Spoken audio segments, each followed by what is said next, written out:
Entonces ahí están viendo ya la presentación. Entonces vamos a hablar de la transferencia de calor, perdón, de la transferencia de masa. Es el último tema que nos quedaba pendiente.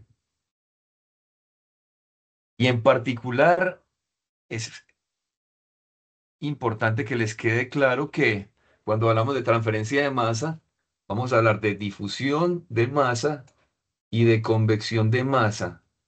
Y estos dos fenómenos son, podemos decir que análogos. La difusión de masa análoga a la conducción de calor,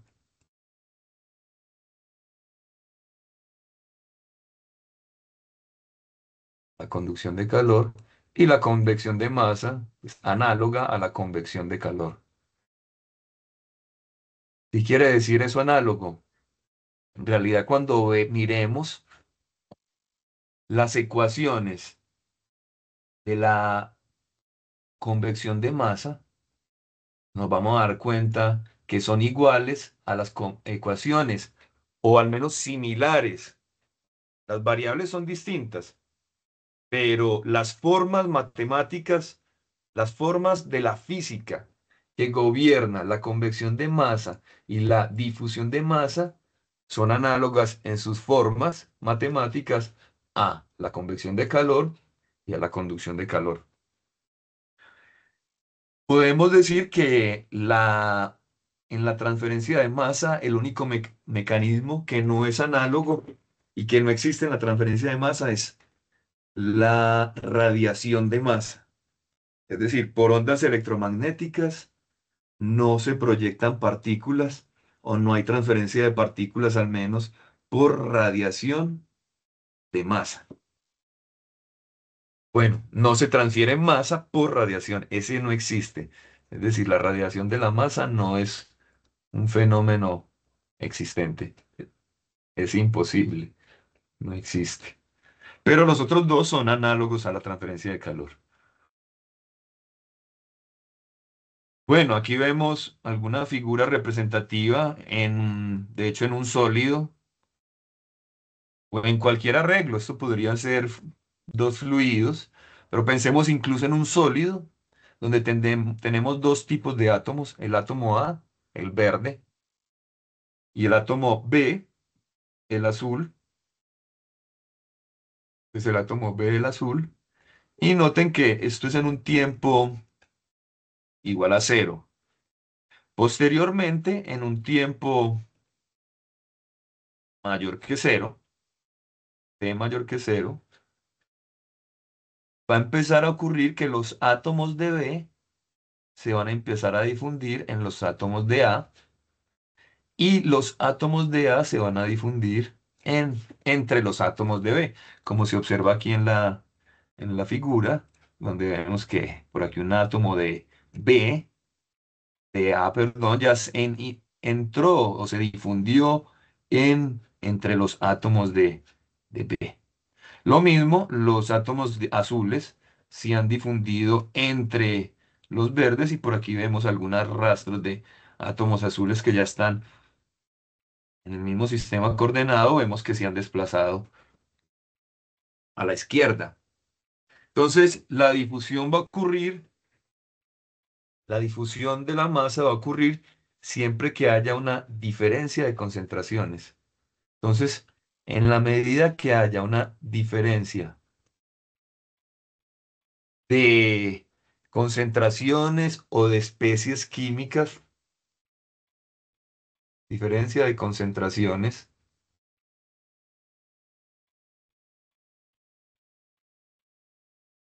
acciones, palabra más larga, de concentraciones o, en este caso, de especies.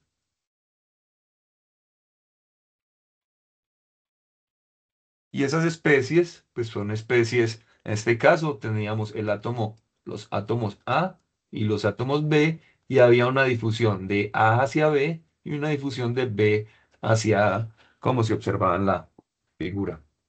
También vemos que de una alta concentración, por ejemplo, en una sustancia que tenga, digamos, dos componentes, una solución, y vemos que donde hay alta concentración, hay alta disponibilidad, en este caso de soluto, y dada esa alta concentración, solo por difusión, no hay que mezclarlo, no hay que hacerle nada, solo por difusión, es como si yo a este vaso de agua, la cámara me lo, pero le echo sal o le echo azúcar, no lo tengo que revolver, eventualmente, por la difusión natural de la sal en el agua, dado que son concentraciones o especies diferentes, tendré que el agua será salada.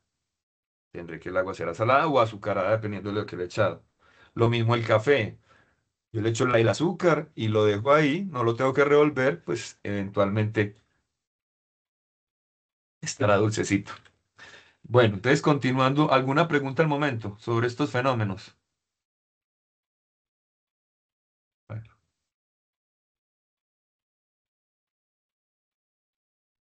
pues por aquí vamos a ver este pregunta. No, solo dije que no había duda al respecto.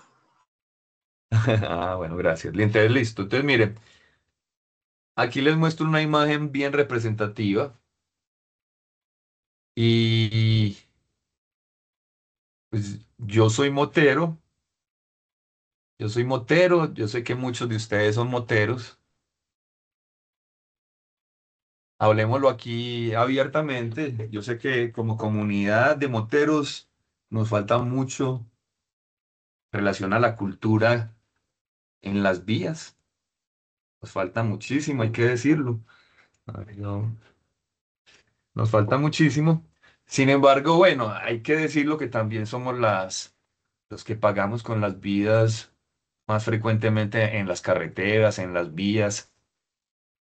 Pues bueno, al menos tratemos de tenernos un poco más de, de tolerancia entre nosotros, automovilistas, moteros, ciclistas, patinadores, todos los que somos agentes de la vía, parte de la vía, peatones, porque también se ha notado algo un poco y les quiero aquí hablar de la moterofobia o de la motofobia, y es el odiar a todos los motociclistas, pues por esos malos comportamientos en los que los moteros podemos incurrir, diciéndolo así de manera general, en muchas ocasiones, por imprudencia, por no obedecer las leyes de tránsito, por no seguir las leyes de tránsito, por andar a toda velocidad, en fin, son muchos factores que en realidad no son solo exclusivos de los que andan en moto.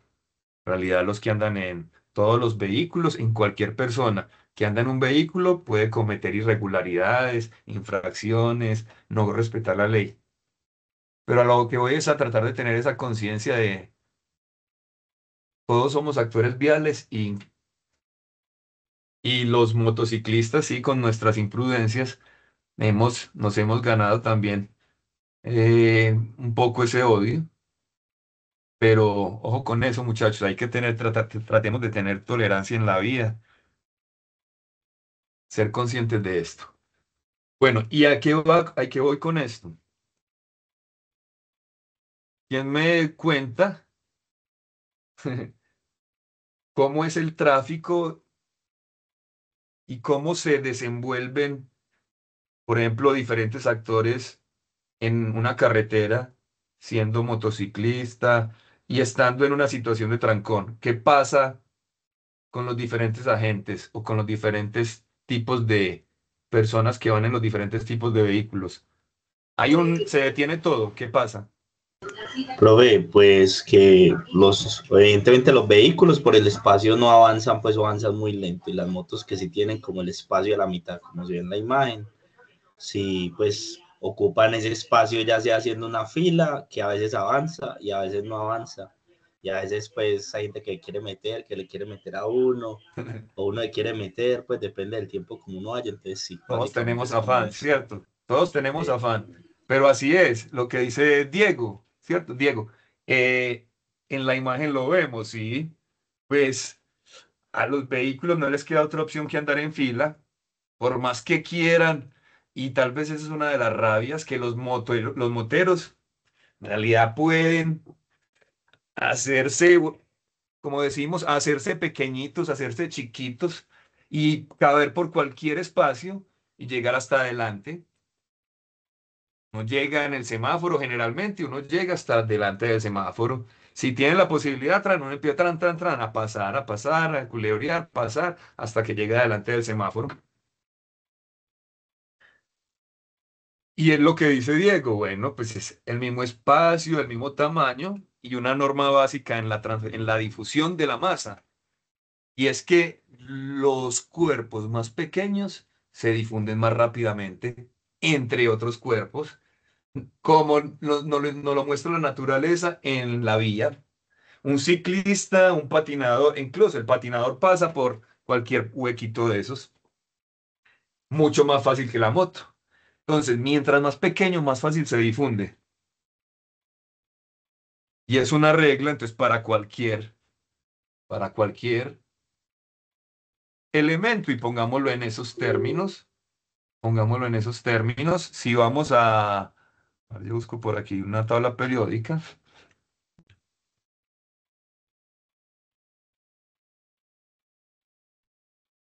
por aquí está un momentico.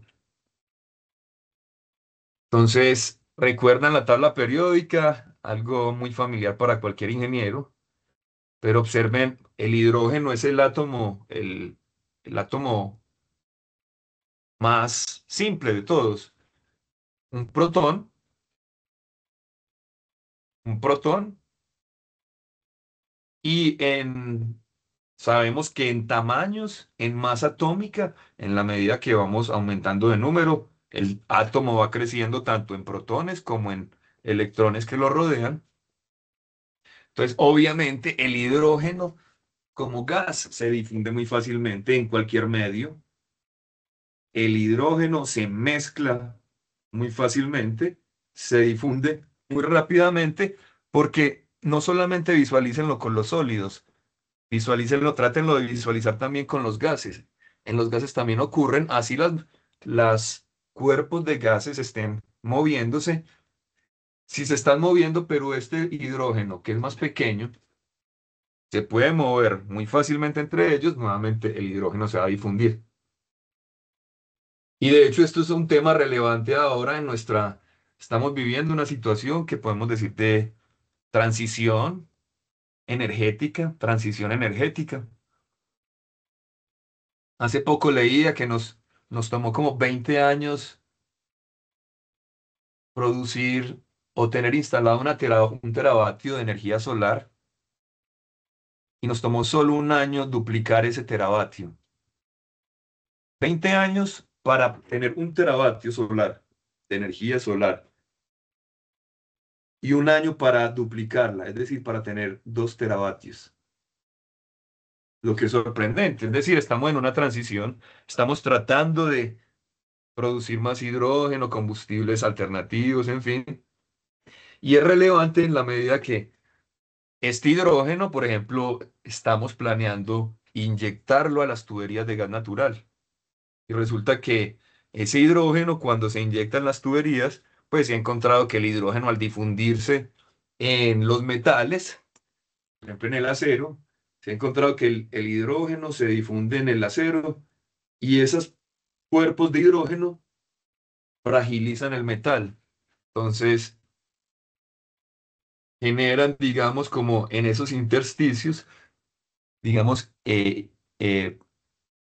genera que propicien fallas por esas zonas. Entonces, en esta medida el hidrógeno se difunde muy fácilmente, mientras que los más grandes, obviamente, serán mucho más difíciles de difundir.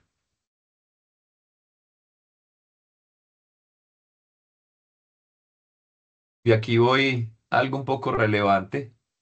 Ya este sí son imágenes de la Bogotá, parece Bogotá también. Sí, Bogotá de hecho. Y tenemos que, esto es una noticia del 2023, Medellín y Bogotá en el top 10 de las ciudades con peor tráfico en América Latina. De hecho, Bogotá es la número 4 y Medellín es la número 8. Bueno, y con esto va la contaminación también, en fin. pero tenemos un tráfico impresionantemente malo, los trancones que no se ven sino aquí. Y bueno, vemos nuevamente lo mismo, motociclistas difundiéndose por cualquier parte, moléculas pequeñas, moviéndose con mayor facilidad. Entonces, ya esto lo hemos discutido un poco. Si tenemos cobre y níquel, así sean sólidos, inicialmente, posteriormente, en un tiempo futuro, tendremos unos perfiles de concentración en las que el cobre se habrá difundido hacia el níquel y el níquel se habrá difundido hacia el cobre. Y pues, observen que los perfiles de concentración muestran que hay una difusión en ambas direcciones de ambas especies. Y esto ocurre de manera natural. Ahora, ¿a qué velocidad ocurre esto? ¿Qué velocidad se difunde una sustancia en otra?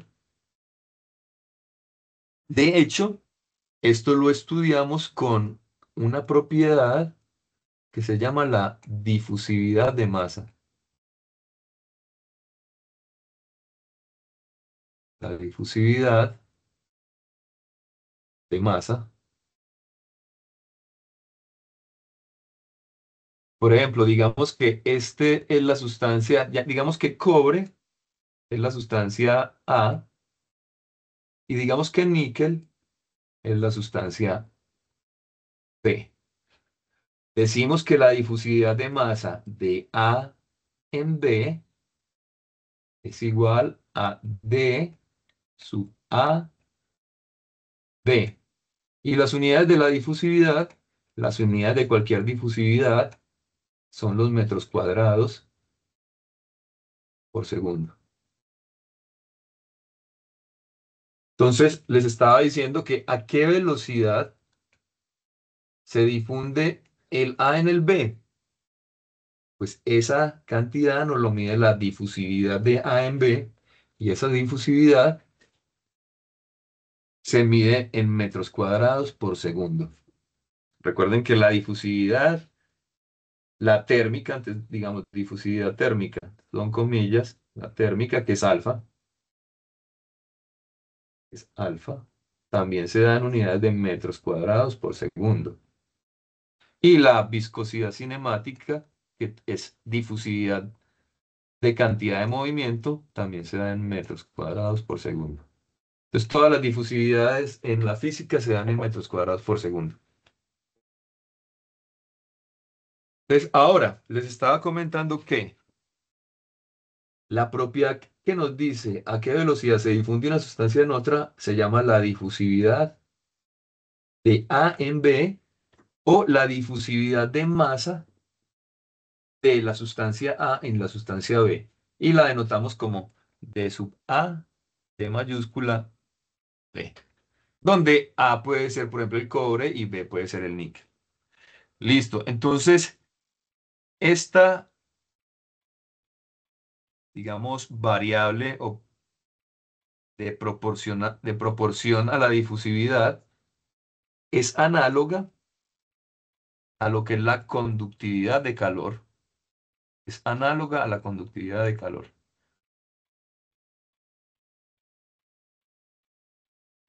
A la conductividad. A la K es la conductividad. De la siguiente manera. Entonces, podemos decir que la razón de flujo, y aquí estamos diciendo razón de flujo, podríamos decir como el flujo másico. Podríamos decir el flujo másico. Vamos a decir el flujo másico que se difunde es igual a menos la difusividad de A en B veces el área de flujo por la diferencia de concentraciones, y la diferencia de concentraciones podemos decir que es el cambio de la concentración. Cambio de la concentración, vamos a decir, de la especie A respecto de la posición en X. Noten que, de hecho, esta es la ley de la difusión de masa de Fick. Ley de la difusión de masa de Fick. Y noten que en su forma o en su expresión matemática es similar a la ley de Fourier. A la ley de Fourier. Si reemplazamos aquí C de concentración por la temperatura, nos va a dar, nos va a dar la difusión de Fourier. Y noten que aquí lo que es transferencia de calor, aquí sería masa difundida, es igual a menos conductividad. Pues conductividad es equivalente a la difusividad de A en B, veces el área de transferencia de calor. En este caso podemos pensar de una pared plana. Si tenemos una pared plana, recuerden que el área de transferencia de calor sí es esta, teniendo que la temperatura de esta pared es 1, la temperatura de este lado es T2. Entonces, es esta área de transferencia de calor. En difusión, en una placa también plana, en difusión cuando, digamos, la sustancia está moviéndose así en un plano, es lo mismo. Y aquí en conducción tenemos T. Observen que de hecho son semejantes respecto a la forma de representarla. Entonces aquí viene ya el resumen.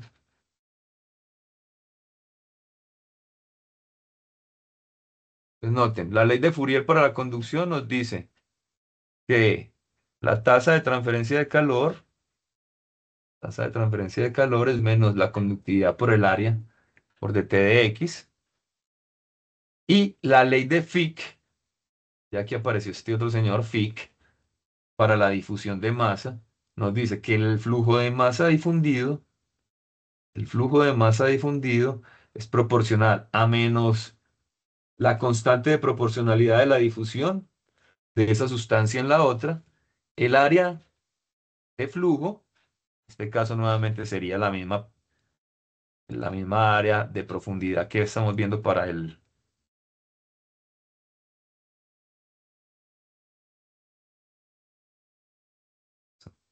sería la misma área de profundidad que estábamos viendo por aquí atrás, esta.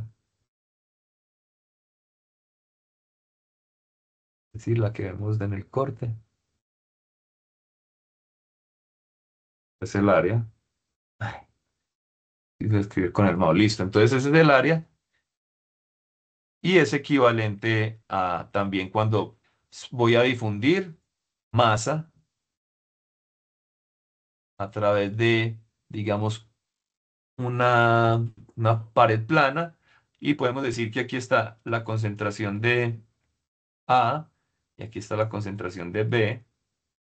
Podríamos medir nuevamente para esa variación en la concentración, podríamos decir si aquí es 1 la concentración y aquí es 0, y la concentración de hecho puede ser en términos de fracciones, de densidades. Entonces veríamos el perfil de masa que se va difundiendo y va a tener el mismo comportamiento que la conducción a través de una pared.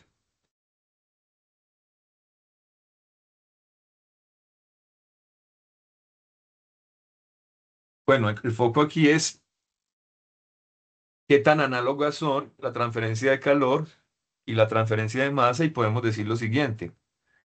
En la transferencia de calor podemos decir que la temperatura representa una concentración de calor, como una concentración de calor.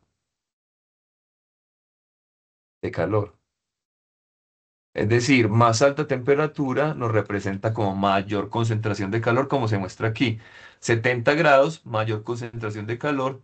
10 grados, menor concentración de calor. Ahora una difusión de mayor concentración a menor concentración.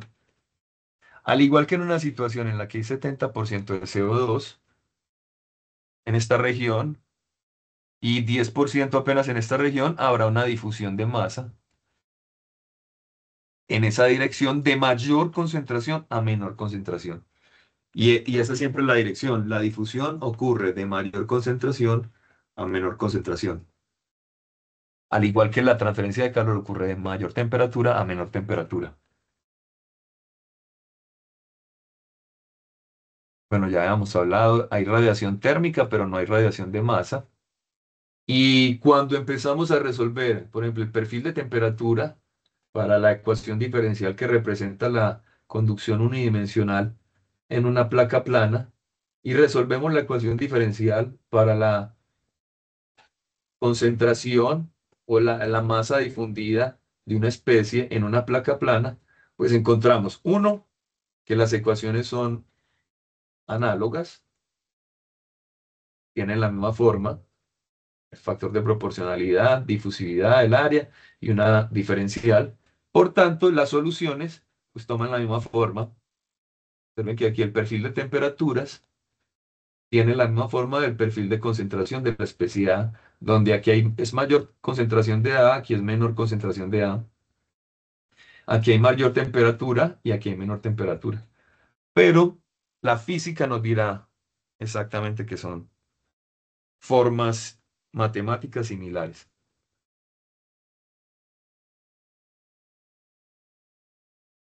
Entonces, ahora creo que el tema de la analogía está claro, está claro. Entonces, hay una analogía clara entre las dos formas de transferencia, la de masa y la de calor. Preguntas.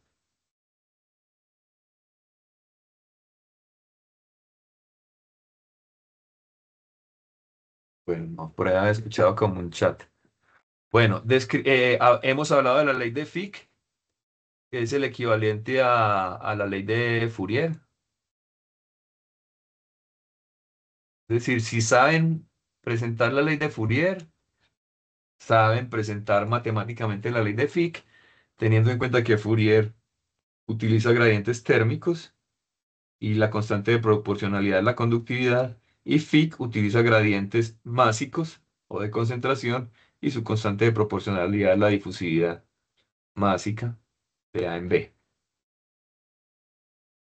Ideal que aprendan a calcular la difusión de masa a través de una capa plana, es decir, similar a la conducción a través de una capa plana, y calcular la transferencia de masa por convección, al igual que se calcula la transferencia de calor por convección.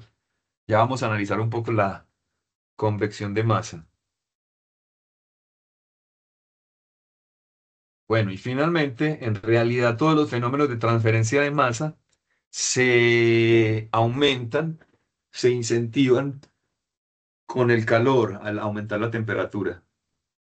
Es decir, todos estos procesos de difusión generalmente se aumentan las difusividades con la temperatura. Lo mismo que si hay convección de masa, los procesos de convección se aumentan con la temperatura. Bueno, entonces, si no hay más preguntas, entonces continuemos aquí.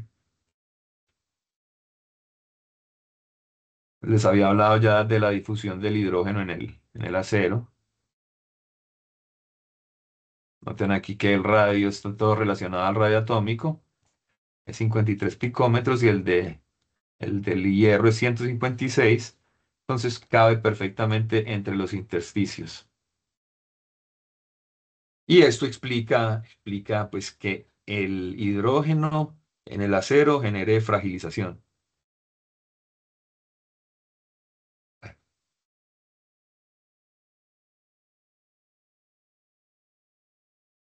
Esto creo que ya lo hemos ido discutiendo. Listo. Ahora, las concentraciones se pueden manifestar o expresar de diferentes formas. Yo puedo decir que, por ejemplo, en esta figura, yo puedo manifestar la concentración de la especie A en la mezcla como la densidad de la especie A, como la masa total de la especie A. Entonces tengo que contar cuántas unidades de A hay sobre su volumen y esto me daría una densidad de A en la mezcla. Lo mismo que puedo calcular la de B. La densidad de B en la mezcla pues no es más que la masa de B sobre el volumen total de la mezcla. Volumen, al igual que este y este. Entonces, uno, base másica, fracciones de masa sobre volumen. También la puedo dar en base molar como unas concentraciones en función del número de moles de la especie A en el volumen total. También puedo darlo como, lo podría dar, ojo, como, aquí me aparece, como fracciones adimensionales. Entonces, tengo fracción adimensional cuando comparo la densidad de A sobre la densidad total. Noten aquí que la densidad total es la masa de A más la masa de A. Corro esto, ay, qué bien. Masa de A mayúscula y la masa de A más la masa de B sobre el mismo volumen total. Entonces, esta es igual a la densidad. Entonces, noten que aquí tengo masa, fracción masa. Digamos, los volúmenes se cancelan, me va a quedar la masa de la masa de A más B sobre la masa total, me daría un 1. En base molar con el número de moles, divido el volumen y también puedo dividir fracción, la concentración molar de la especie A sobre la concentración total y tener fracción molar que es adimensional y está entre 0 y 1. De 0 y 1. De 0 y 1. Va entre 0 y 1 como cualquier concentración y 1. Lo mismo que está en fracción masa, estaría entre 0 y 1. Y hay formas de relacionarlas. Yo puedo encontrar que la fracción molar es la fracción masa sobre la masa molecular de A. O que la fracción masa de A es la fracción molar de A por la masa molecular de A sobre la masa molecular de la mezcla.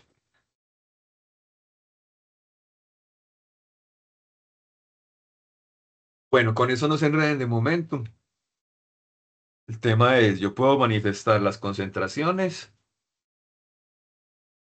como fracciones entre 0 y 1, o también las podría manifestar de manera específica. Puedo decir la concentración de A respecto a la concentración de B, y esa puede ser la diferencia de concentraciones también. Bueno, este es un ejemplo para calcular las diferentes formas de cantidades en fracciones molares, fracciones masa. Sin embargo, creo que ustedes ya esto lo deben haber manipulado en combustión. Dejemos este por ahí.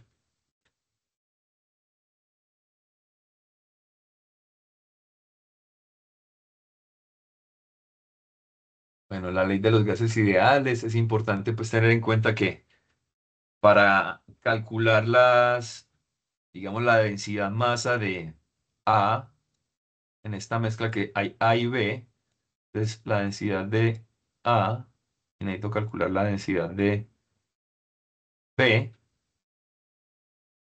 La forma de calcularlo es a través de la ley de Dalton para la sumatoria de las presiones parciales. Entonces yo sé que la presión de A más la presión de B tiene que ser igual a la presión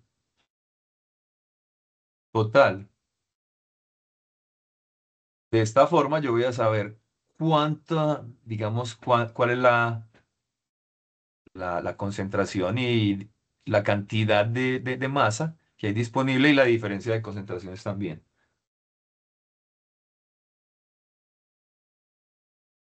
Bueno, entonces aquí en una mezcla de gases ideales nos muestran cómo calcular si este es 120 kilopascales y tengo 2 moles de A y 2 moles de B, pues tiene que haber una fracción de presiones correspondiente a la cantidad proporcional a las cantidades de moles de cada especie.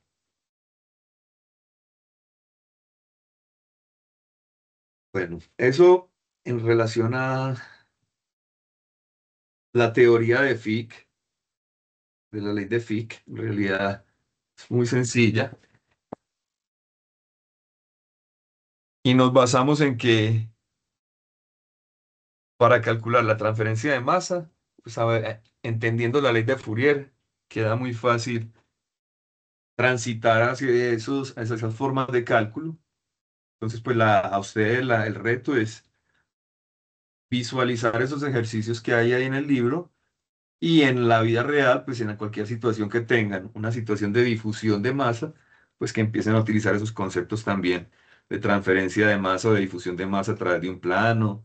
Pueden ser aplicables a a temas de tratamientos de térmicos superficiales en los que se le quiere difundir una capa de un material a otro para darle un acabado especial, para darle una resistencia especial a su acabado. En fin, muchas de estas tratamientos térmicos son por difusión.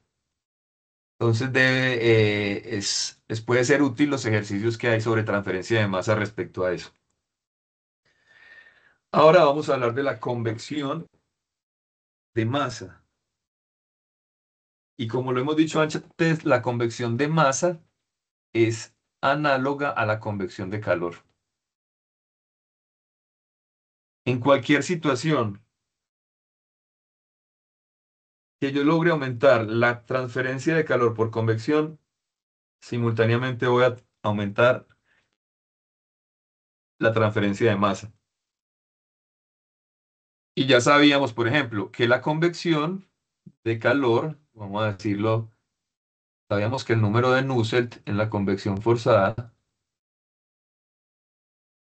este número de Nusselt era proporcional al Reynolds y al Prandtl. Nusselt para la convección de calor era proporcional al Reynolds y el Prandtl y normalmente teníamos que Nusselt era de esta forma, C, Reynolds a la M, Prandtl a la N. Esta forma genérica. Pero recuerden que cualquier cosa que aumentara el Reynolds o la turbulencia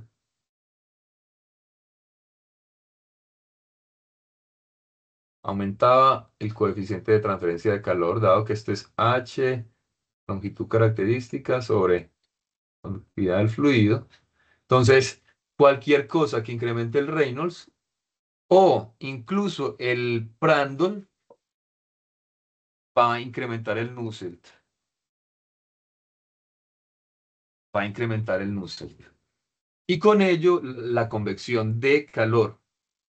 Ahora, vamos a encontrar que en la convección de masa, cualquier cosa que incremente el Reynolds también va a incrementar la turbulencia, va a incrementar la transferencia de masa.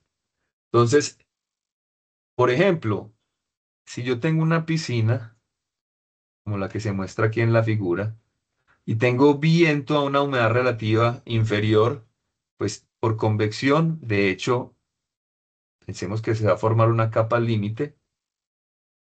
Esta es, vamos a ponerle aquí el espesor de la capa límite. Por un lado tenemos de velocidad y por el otro lado voy a poner una capa límite de concentración. Poner algo así. Y este va a ser el espesor de la capa límite de masa. Porque aquí hay alta concentración de agua, por la que la humedad relativa es alta, y aquí es baja. Entonces, cualquier cosa que de alguna forma haga que la transferencia de calor aumente, va a hacer que la transferencia de masa también aumente. Y estos son fenómenos ambos de capa límite, es decir, la transferencia de masa por convección es un fenómeno de capa límite. Entonces, si yo necesito secar algo, transferir masa de una tela al ambiente, después me conviene soplarlo, generar convección para arrastrar, digamos, esas moléculas de agua, porque va a haber, digamos, un arrastre de, en este caso, de agua hacia el ambiente. Y ustedes saben que una piscina, si se deja sin rellenar, pues eventualmente quedará vacía, porque se habrá transferido masa de la piscina al ambiente. Entonces, cualquier cosa que incremente el Reynolds va a incrementar la masa convectada. Ojo con eso. Entonces, la masa convectada aumenta con el Reynolds.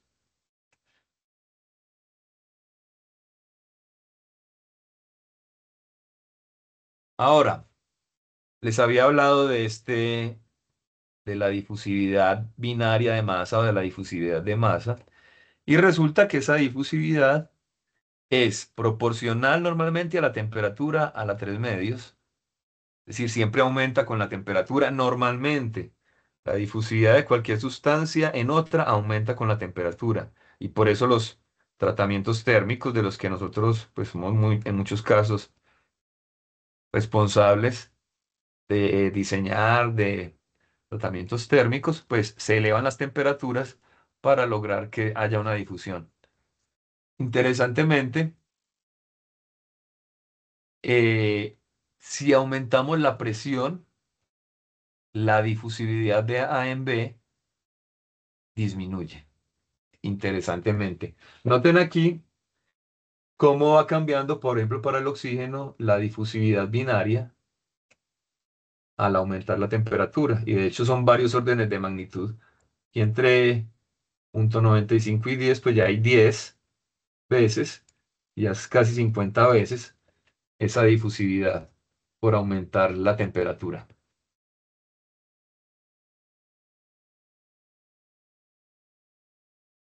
Normalmente esta relación sirve para gases,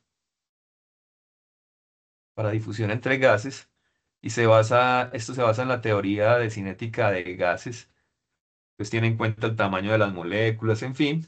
Sin embargo, para temas de difusión en sólidos y en líquidos, normalmente lo que utilizamos son correlaciones experimentales, más que correlaciones matemáticas de análisis de la física misma. Bueno, ojo con esta regla, generalmente los coeficientes de difusión son más altos en los gases y los más bajos en los sólidos.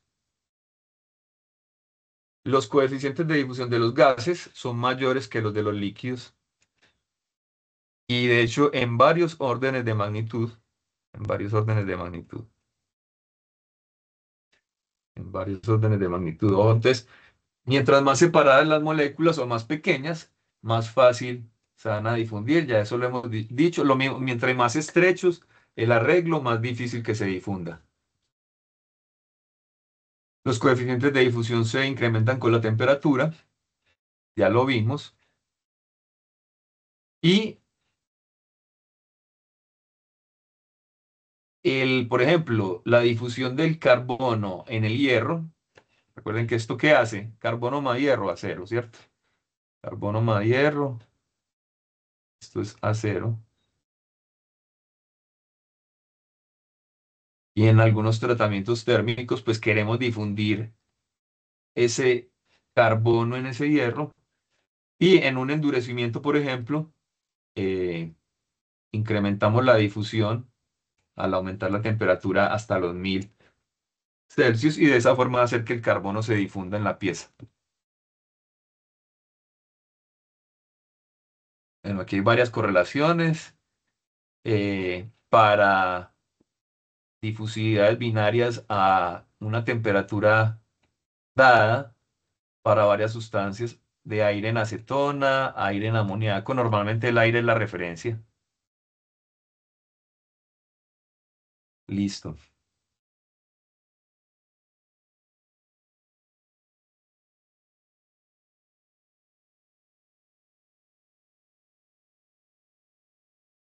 Bueno, entonces, una de las difusividades tal vez más importantes que debemos analizar es la del agua en el aire, dado que esto tiene que ver con los procesos de evaporación.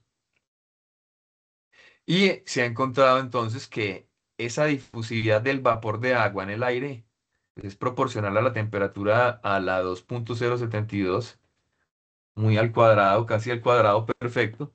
Lo que quiere decir que si yo quiero que por difusión misma evaporar más agua o transferir más vapor de agua al ambiente, debo aumentar la temperatura de- del proceso. Debo tratar de calentar el proceso para que la temperatura, para que la difusividad aumente. Y noten que es proporcional a T al cuadrado, básicamente, T al cuadrado, por lo tanto es muy importante, en la medida que yo aumente esta temperatura, lo que voy a percibir en la difusividad del agua en el aire. Mejor dicho, a más temperatura, más difusión. Nótenlo aquí. De menor temperatura, menor difusión, a mayor temperatura, mayor difusión. Así que el aire más caliente puede también, además de recibir más humedad, también la difunde más rápidamente. Bueno, pasemos esto. Son perfiles equivalentes también. Ahora hablemos un poco de las fronteras.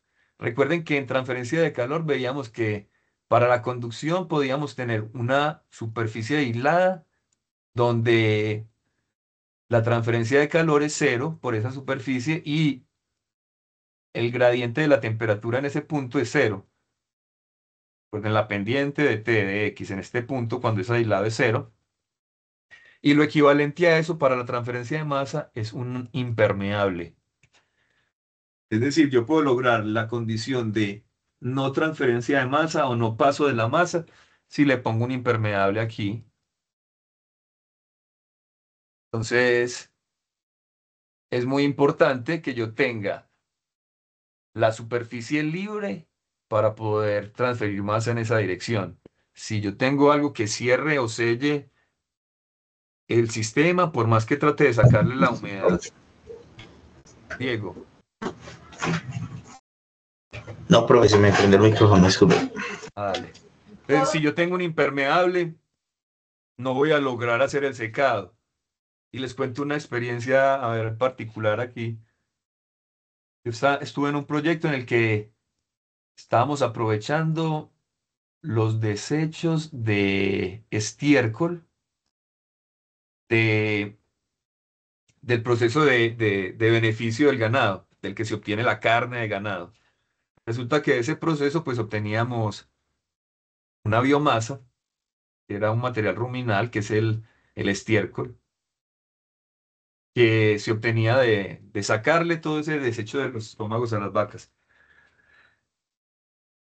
Esto lo podíamos aprovechar como un biocombustible, porque eso es pasto digerido parcialmente, y resulta que lo teníamos que secar.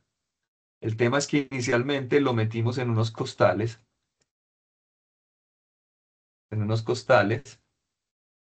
y luego lo llevamos por allá a un invernadero solar que teníamos, invernadero solar, es en el que poníamos aquí los costales y ya esperábamos a que por el efecto invernadero esto aquí se calentaba, entonces removía parte de la humedad, pero recuerden que esto estaba dentro de costales.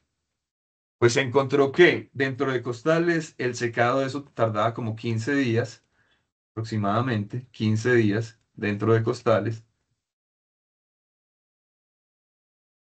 porque recuerden que los costales cuando uno los mira, pues las fibras son en realidad, el costal no es perfectamente impermeable, ¿cierto? No es un impermeable tan perfecto. Si fuera una bolsa plástica, ahí habríamos muerto locos tratando de sacarle la humedad por lo que les estoy diciendo. Entonces el costal de alguna forma permitía la evaporación. 15 días para lograrle sacar la humedad que necesitábamos. Luego sí, pues, otro ensayo por allá, se rompieron los costales y ya se demoraba 4 días.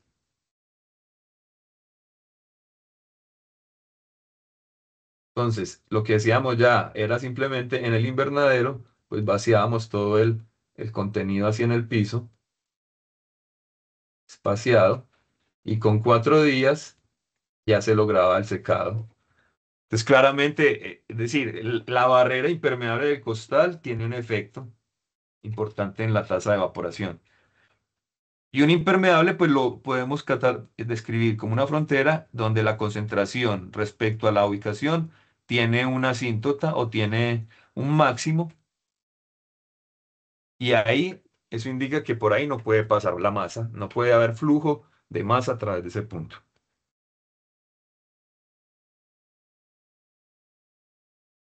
Bueno, aquí más analogías para describir transporte de concentración de una especie a través de un medio plano y cuantificar cuánto de la masa de A se va a difundir a través de este sistema hacia el medio B. Entonces es equivalente a hacer circuitos térmicos, pero ahora podemos hacer circuitos de masa. Es decir, si tenemos multicapas, pero esas capas permiten la difusión de la masa, podemos hacer redes de circuitos de masa, de transferencia de masa. Por ejemplo, aquí vemos que en equivalencia teníamos que la resistencia a la conducción de una placa, por ejemplo, R conducción, tras de una placa era proporcional al espesor de la placa, inversamente proporcional a la conductividad y al área de transferencia de calor. Y tenemos que en una red de resistencias de masa, tenemos que la resistencia a la difusión de masa a través de una pared, pues será proporcional al espesor de la pared e inversamente proporcional a la difusividad de masa por su área. Aquí, pues multiplicado en la parte del denominador por la densidad. Entonces, es análogo en la medida que para ambas situaciones las resistencias toman la misma forma también y puedo formar circuitos de resistencias de masa.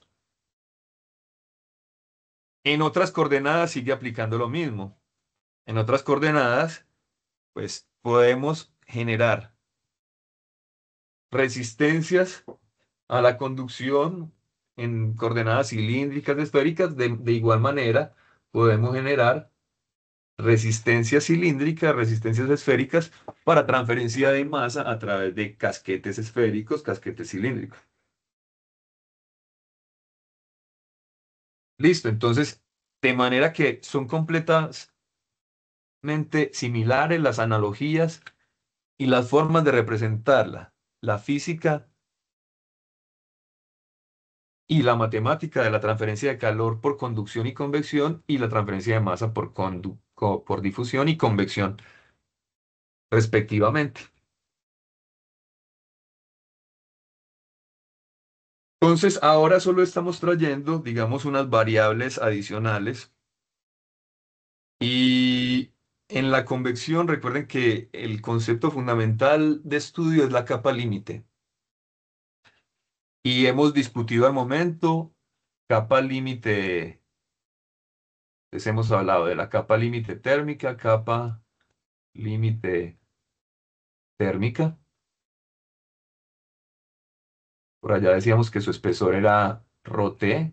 Hemos hablado de la capa límite de velocidad y hablábamos de un espesor de capa límite ρ sub b.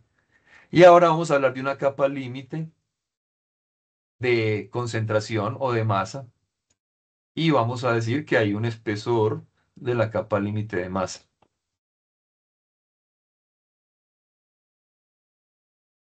Recuerden que cuando hablábamos de transferencia de calor por convección, había en alguna situación el espesor de la capa límite térmica era igual al espesor de la capa límite de velocidad. Y de hecho esto ocurría si solo si el número de Prandtl era aproximadamente 1. Ahora, esta determinación de qué tan parecidas son las capas límites, noten que aquí en la figura tenemos capa límite de concentración, capa límite térmica, capa límite de velocidad. El número que nos va a decir qué tan similares son las capas límites térmicas Y de masa, por ejemplo, no va a ser el Prandtl, sino que va a ser otro número diferente. Es obvio que les presento los nuevos números que aparecen en esta situación. Prandtl ya lo conocíamos, comparaba difusividad de cantidad de movimiento contra difusividad térmica. Y aparece un nuevo número, el número de Schmidt, SCHM, I de T, Schmidt, que compara la difusividad de cantidad de movimiento contra la difusividad de masa. Entonces, por aquí aparece Schmidt, alemán,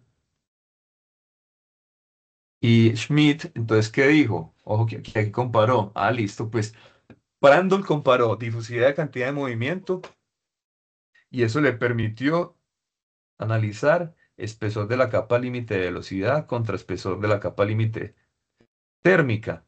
Entonces este digo, bueno, yo voy a utilizar eso para comparar espesor de la capa límite de velocidad contra espesor de la capa límite de masa. Entonces Schmidt encontró que cuando el número de Schmidt es aproximadamente 1, la capa límite de velocidad es aproximadamente igual a la capa límite de masa. Bueno, y por allá resultó otro.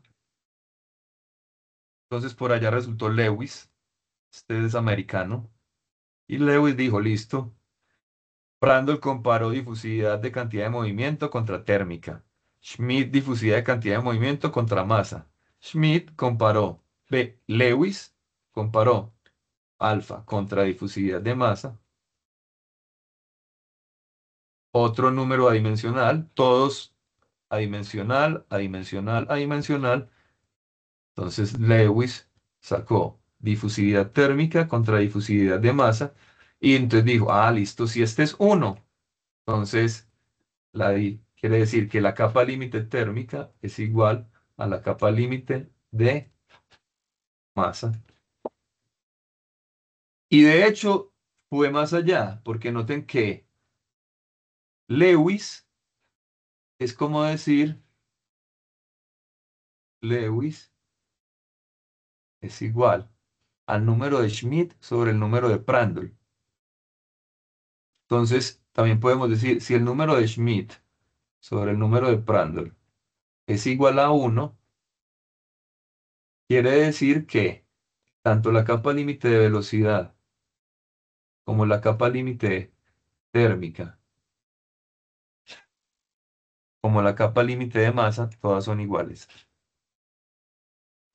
Entonces, la capa límite de velocidad es igual a la térmica y es igual a la de masa. Bueno, pero entonces en realidad estos dos son mucho más parecidos. Prandtl y Schmidt, observemos que comparan, mantienen la difusividad de cantidad de movimiento y la que varía es el denominador. Podemos llegar a la siguiente conclusión. Vamos a llegar a la siguiente conclusión. Vamos a escribir aquí que lo que hace el número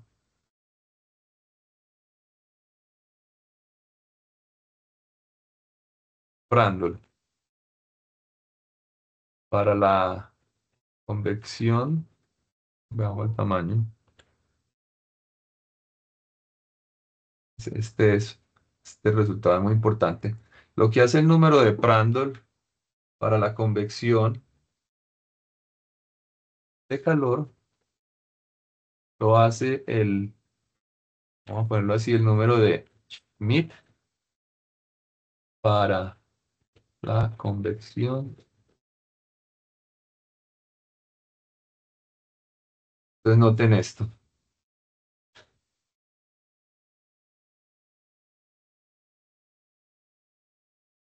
Ah, ven, quedó.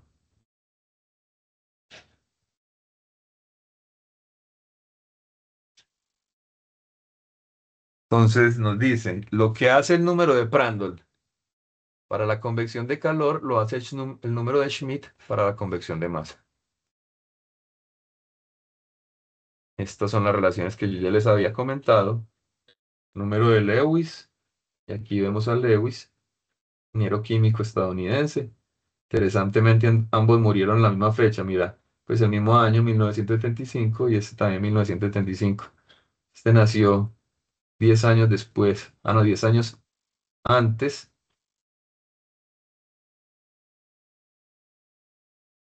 Bueno, entonces listo, interesante las relaciones de esos tres números y lo que les decía, entonces, esta conclusión es lo que es la más importante, lo que hace el número de Prandtl para la convección natural, para la convección, lo hace el número de Schmidt para la convección de masa.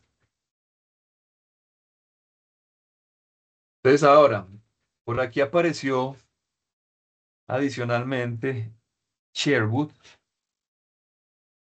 Sherwood, aquí está Sherwood, otro americano, y Sherwood entonces empezó a analizar la transferencia de masa por convección. Recuerden lo que hizo Nusselt para la transferencia de calor por convección. Es ahora Sherwood lo empezó a hacer, pero para la transferencia de masa. Y Sherwood notó que si quería aumentar la transferencia de masa, debía aumentar el número de Reynolds, que era exactamente lo que había ocurrido en la transferencia de calor, y debía aumentar el Schmidt. Y recuerden que para la transferencia de masa, el Prandtl y el Schmidt son el análogo. Lo que hace el Prandtl en la transferencia de calor, lo hace el Schmidt en la transferencia de masa. Entonces Sherwood dedujo que había un número adimensional que se denominó el número de Sherwood, SH, que es proporcional a un coeficiente de masa, a una longitud característica del cuerpo que estamos estudiando y a la difusividad de ese fluido, a la difusividad del fluido que estemos tratando de analizar. Y entonces noten que el número de Sherwood en su forma es similar al número de Nusselt. Entonces llegamos a la segunda conclusión. Podemos decir que el número de Sherwood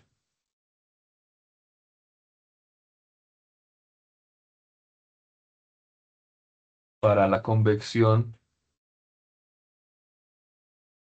de masa es equivalente al número de Nusselt para la convección de calor.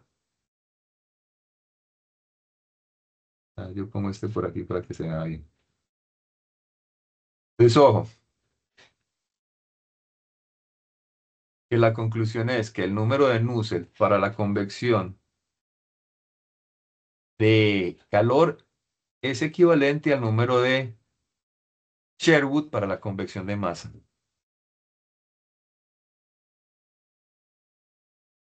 Y finalmente, entonces, como en la transferencia de calor el coeficiente de convección es proporcional al Nusselt, en la transferencia de masa, la transferencia de masa va a ser proporcional al coeficiente de transferencia de masa. Y Sherwood lo llamó coeficiente de convección de masa, coeficiente de convección de masa, igual que similar a como había hecho Nusselt con el coeficiente de convección, ahora Sherwood lo llamó H de masa. Aquí H de masa equivalente al H de convección.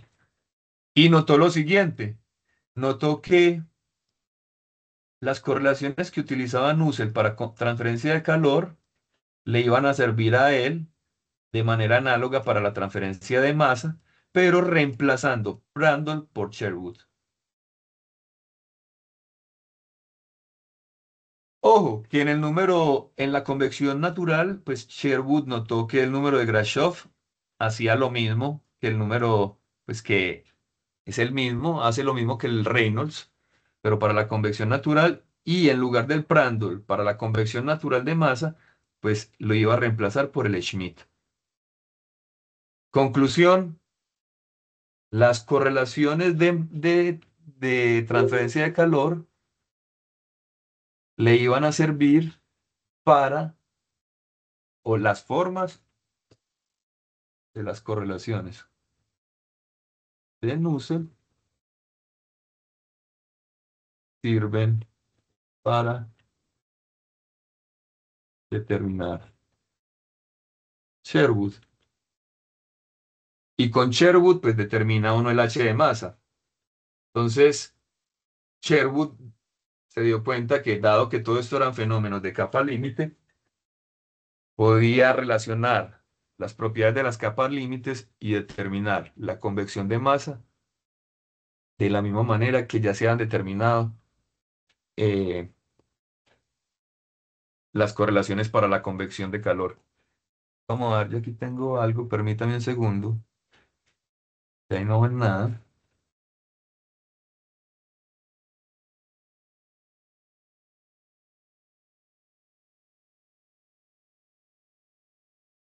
Volver a compartir.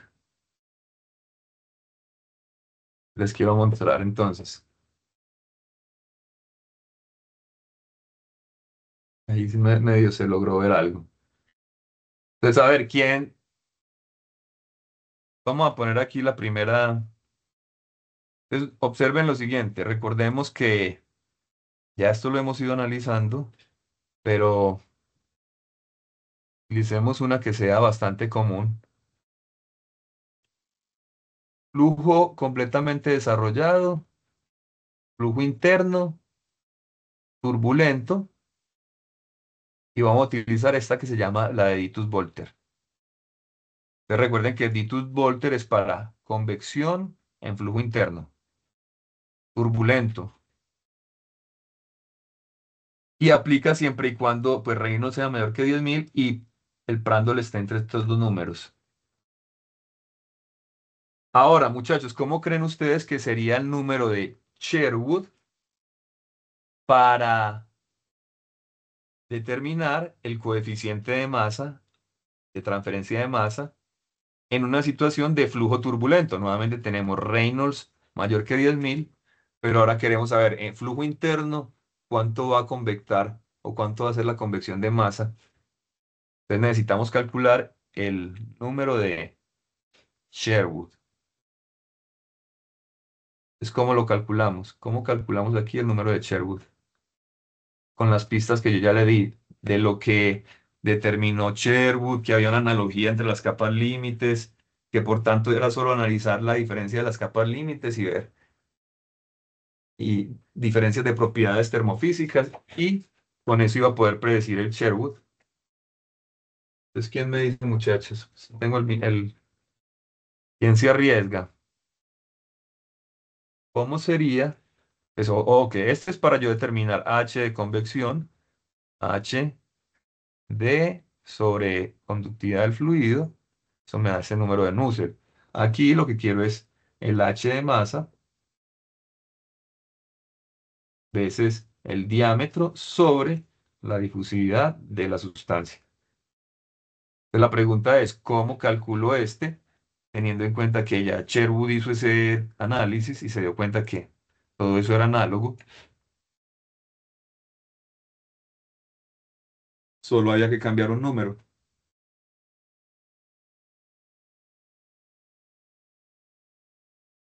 Me van a dejar morir solo en el desierto, muchachos. ¿Cómo será?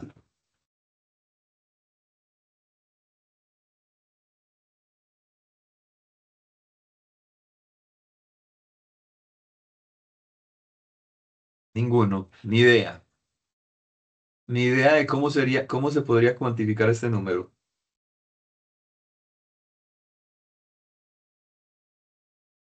Así sea, digan ni idea. No, pues, no se me ocurre. Listo. Entonces, bueno, la gran revelación va a ser esta entonces. Les voy a mostrar. A ver. En realidad, muchachos, observen, estábamos. Trato de-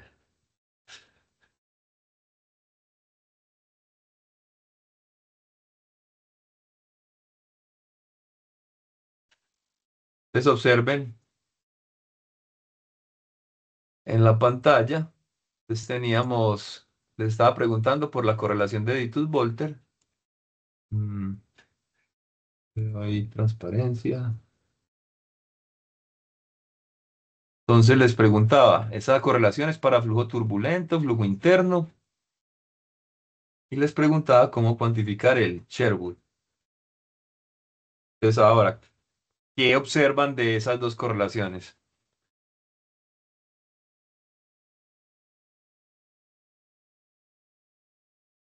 Profe, pero cuando hablas de cuantificarlo, estás hablando de las unidades que debería tener el Sherwood, ¿o qué?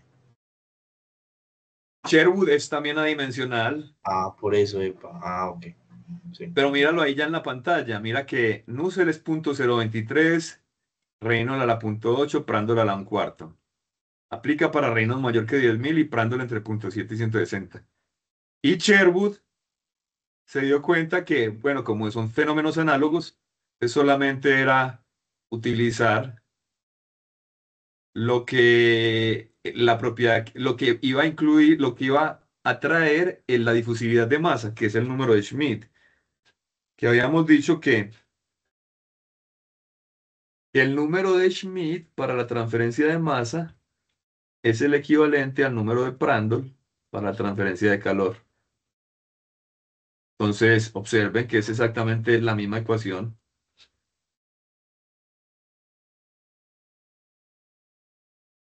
Entonces, a ver, ¿quién me dirá si es flujo sobre una placa plana? Que recuerden, flujo turbulento sobre una placa plana ocurre cuando el Reynolds es mayor que 500.000. Y utilizábamos esta correlación. 0.037, Reynolds a la 0.8, Prandtl a la 1/3. ¿Cómo será la correlación para Sherwood, para convección de masa sobre una placa plana cuando es turbulento? ¿Cuál será la ecuación aquí?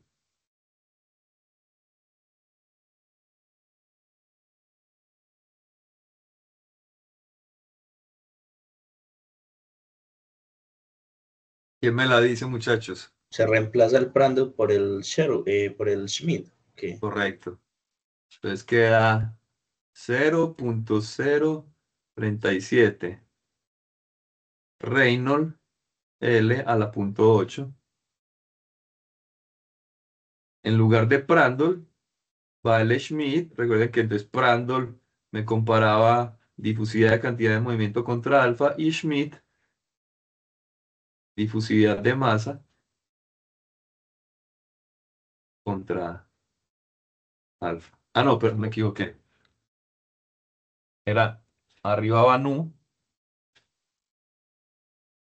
difusividad de cantidad de movimiento. Pues arriba va nu, abajo va difusividad de A en B. Entonces miren que Schmidt reemplaza la parte térmica por la parte de masa. Entonces Schmidt a la sería 1/3. Vamos a mirar, a ver cómo nos la ponen aquí, pero esa es la idea. Entonces, pues,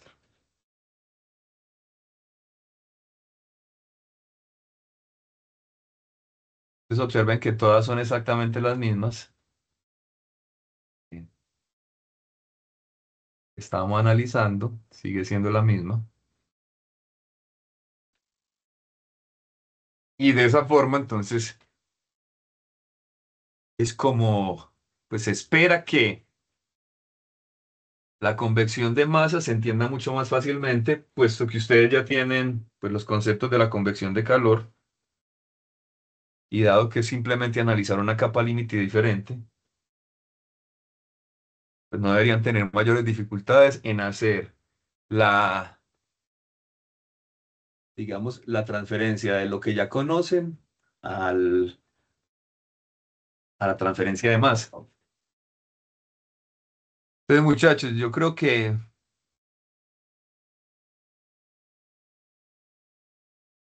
es conveniente que estudien estos detalles, que estudien ese capítulo. O sea, aquí la idea era que entendieran esta analogía, pero no sé si no les fue muy claro, pero finalmente es eso. La analogía de la transferencia de calor, transportarla a la transferencia de masa. Em, bueno, de momento, muchachos, entonces dejemos así y nos veríamos el próximo viernes, como les dije. Veamos a ver cómo va la asamblea y